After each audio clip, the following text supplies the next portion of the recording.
Et maintenant, j'en arrive au problème que je vous ai énoncé au début. Maintenant que vous avez compris ce qu'était le relativisme. Moi, j'en étais resté dans mes cours à, voilà, il y a quand même un problème avec le relativisme. Donc, il y a un truc que je n'imaginais pas. C'est qu'on puisse non pas être relativiste, en matière de morale, ce qui est déjà un peu bizarroïde, mais nihiliste. Alors bien entendu sans le savoir, hein, c'est typique de la doxa pense plein de trucs, mais elle ne pense pas qu'elle pense. Donc quand on lui dit, on dit ah bon oui je suis comme ça. Mais oui, il y a une doxa, qui il me semble, hein, nihiliste en matière de morale. Ça veut dire quoi? Alors, pour le comprendre, je vais vous redonner un petit épisode, puisque c'est de là d'où tout vient. Il y a 2 ans, non 3 ans, dans un cours de première d'éducation morale. Hein.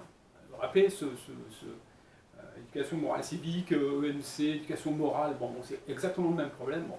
Et donc on doit faire réfléchir quand même sur les valeurs morales. Hein. Comme ça, éducation morale, bon. Éducation civique, donc qu'est-ce qui est bien dans la société, quelles sont les conditions pour qu'on soit un bon citoyen, etc., etc. Donc ça renvoie quand même au bien et au mal. Donc j'arrive, début de l'année je crois, et je commence le premier cours par une question qui me semblait relativement simple. Qui était la suivante. Je demande aux élèves, bon bah tiens, allez, écrivez-moi vos principales valeurs morales. Voilà. Et là, blanc total, on me regarde avec des yeux énormes, et je me dis, il y a un problème, ils ne sont pas compris la question. Donc je leur dis, bah oui, vous avez bien tous et toutes des valeurs, bah donc vous me les écrivez. Bon. Pas de réaction. Alors je fais, comment Et là, j'ai un élève qui lève la main gentiment, hein, qui me dit, mais on ne voit pas trop qu'est-ce que vous appelez valeurs, etc. Je dis, les valeurs, c'est ce que vous considérez comme bien ou comme mal, des choses qui sont importantes pour vous, et voilà, des principes, quoi. Et là, pareil, absence de réaction. Et donc, je me suis dit, il y a un problème, quoi. Je me suis dit, on demande à des êtres humains, à des gamins de 5 ans, leurs valeurs, et j'ai rien. Et quand je les ai poussés, je leur ai dit, non mais vous rigolez, quoi, il y a bien des choses auxquelles vous êtes attachés, des valeurs morales, des choses pour lesquelles presque vous vous sacrifieriez. Et là, même, je me souviens, on me dit, mais non. Vous entendez bien la réponse? Mais non. Alors, bien entendu, je ne suis pas complètement fou. Je ne prétends pas que ce soit représentatif de tous les élèves de première, bien entendu.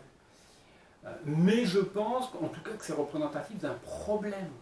Il y a quelque chose qui n'est pas tout à fait normal quand on demande leurs valeurs à des gamins qu'on est obligé alors, de leur préciser déjà le sens de valeur, qu'on est obligé de donner des exemples.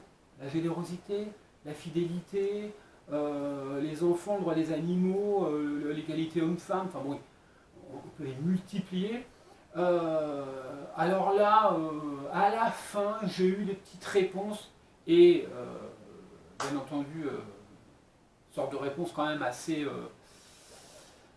embêtante, parce que déjà j'en ai très peu, et puis c'est bien entendu toutes les mêmes, quoi. Alors à la fin, on dit ah oui, la famille quand même, la famille c'est important, je me battrai pour ma famille. Voilà. Mais voilà, je fais un effort, je vais être sympa vis-à-vis du prof, donc je vais lui trouver quelque chose.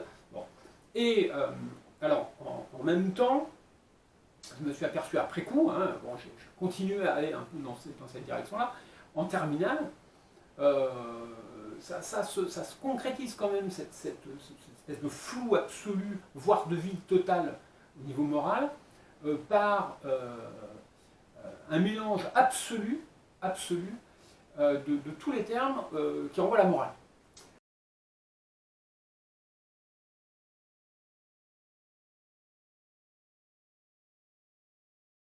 Une incapacité totale à les écrire. Alors par exemple, hein, quand on parle de la morale, bon, alors la morale, il écrit sans E à la fin. Bon. Quelqu'un de moral, bah, ça n'embête pas les élèves de mettre un E à la fin de morale, même si c'est quelqu'un, même si c'est un masculin. Un être moral, ils mettent un E. Une femme morale, bah, ils ne mettent pas de E. Bon. alors on a comme ça un flou total. En plus, par exemple, dans les exemples, on a très souvent la fin des fables de La Fontaine, où on dit, ah bah voilà, voilà un exemple de morale, alors qu'en réalité, ça n'a rien à voir avec ce qu'on appelle la morale, ça n'a rien à voir avec le bien et le mal, c'est simplement ce qu'il faut retenir, ce qui est intéressant de retenir de la fable.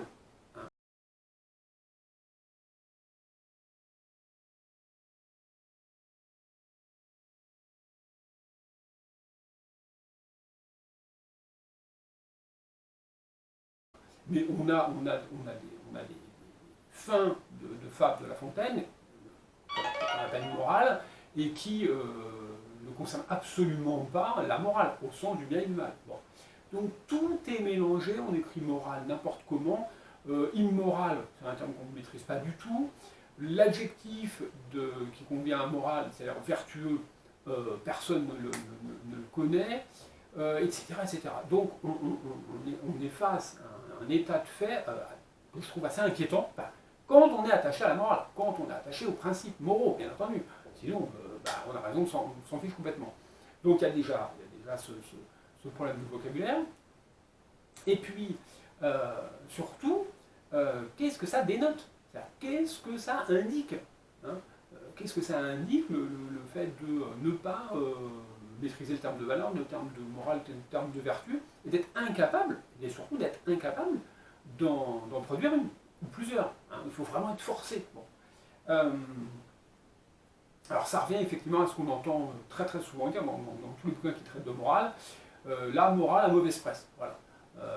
Alors, ça veut dire quoi? Ça veut dire que quand on parle de la morale, quand on fait, hein, ça renvoie à faire la morale, et c'est en gros l'empêcheur de tourner en rond, disons-le carrément l'emmerdeur, ou le réac, hein, qui, voilà, bah oui, mais il ne faut pas faire ça, c'est pas bien, et en fait, j'ai l'impression que toutes ces expressions, elles ont de plus en plus de mal à être acceptées, hein, au nom de la liberté ou du respect ou de la tolérance, hein, si on rappelle le relativisme, tout ce qui renvoie à des contraintes, à des principes, est mal vu, bon, c'est emmerdant, etc., etc. En revanche, on peut se poser la question quand même philosophique. Est-ce que une société peut tenir ensemble? Est-ce que les hommes peuvent cohabiter sans morale, sans principes moraux? C'est quand même une question assez importante. Et surtout, si c'est possible, quel type de société on a? Quel type de société on peut avoir lorsqu'on est dénué de tout principe moraux, bien entendu, collectif. Hein, je ne dis pas que... Alors, on pourrait à la limite dire, ben moi, pour moi, il y aura tel principe, pour moi, il y aura tel principe. Et je vous dis, là, c'est même pas le cas, puisque même quand on dit, mais pour toi, au niveau subjectif, déjà l'élève est incapable de répondre. Bon. Et en espérant que quand même on puisse avoir des principes, même s'ils ne sont pas universels, si on n'y est pas vraiment attaché et que, oui, alors la famille, bon voilà, mais jusqu'où on est capable d'aller pour défendre sa famille, jusqu'où on y est attaché, est-ce que c'est un principe de la défendre dans tous les cas, etc. etc. Bon, on peut poser cette question-là, je pense que personne ne se la pose. Et surtout, voilà, si vraiment ce flou artistique, voire ce vide moral existe, quel type de société on va avoir? Et ça me semble quand même une vraie question, et je terminerai par question ironique, voire caustique, mais en réalité angoissante. Cette question, c'est si réellement il y a plus de principes moraux. Alors bien entendu, en disant ça, ça fait réagir. Mais attention, s'il n'y a plus de principes moraux réellement intériorisés, on va en trouver, bien entendu, on va trouver les principes moraux. On va pousser les élèves à produire des valeurs ou à nous donner de certaines valeurs, mais je vous promets, empiriquement, on sent que c'est une obligation, on sent que c'est pas du tout naturel de dire, voilà, mes valeurs c'est ça, je sais ce qui est important pour moi, je sais ce que je serais capable de défendre. Je repense encore à une nouvelle chose, certains confondent les principe d'hygiène, bien manger, ouais, manger sain, manger bio, et la morale. Vous voyez où on en est.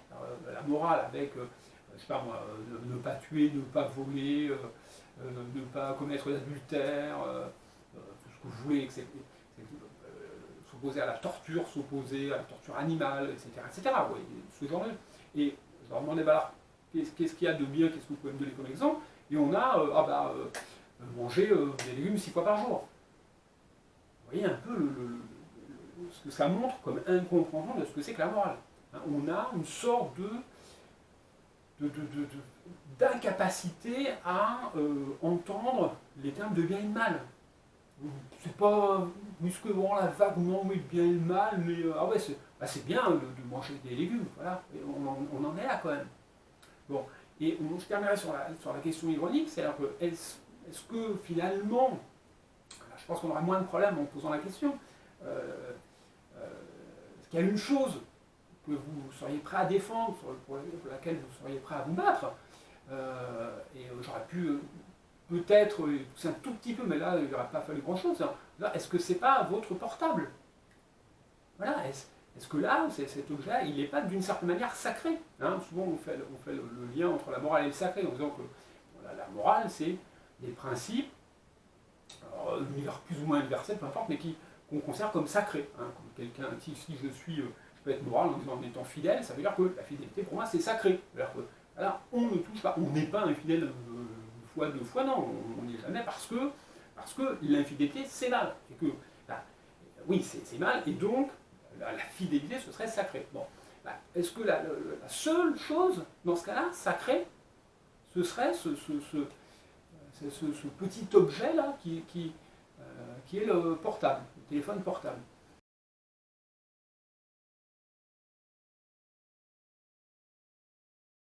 Donc, si réellement il n'y a plus que ça comme sacré, je vous laisse imaginer où en est la morale, où en sont le bien et le mal, et je termine sur une note pour le moins négative, n'est-ce pas?